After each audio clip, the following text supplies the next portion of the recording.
Salmo 62, versikulo 8. Salig kamo sa Dios sa tanang panahon o katawhan. Isugid kaniya ang tanang kalisdanan, kay siya ang atong dalangpanan.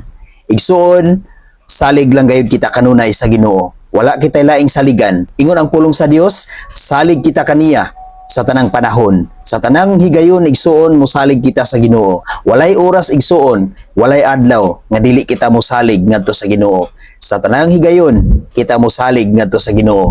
Tungod kay siya ang atong kusog, siya ang atong dalangpanan. Dili lang panahon sa kalisdanan igsoon, kun dili sa tanang higayon, kita musalig ngadto sa Ginoo. Tungod kay siya lang gayud ang atong dalangpanan, siya ang kasulbaran, siya ang atong tigpanalipod ug wala nay lain pa. Bisan unsa kapait sa imong mga kalisdanan karon, bisan unsa ang imong maagian, bisan unsa pa ka naigsoon, ingon ang iyang pulong, isugid lamang ngadto kaniya. Tungod kay ang Ginoo igsoon, maghatag gayud kanimo og kasulbaran. Walay imposible ngadto sa Ginoo igsoon. Kung ikaw matinud-anon nga moampo ug mosalig ngadto sa Ginoo, ang tanan masulbad gayud. Pinaagi sa tabang sa Dios, pinaagi sa gahom sa Dios, pinaagi sa espiritu sa Dios nga mo'y maghari sa atong kinabuhi, nga mo'y mulihok sa atong kinabuhi aron ang tanan masulbad gayud. Busa sa kanunay igsoon, musalig ug moampo lang kita kanunay ngadto sa Ginoo. God bless sa tanan.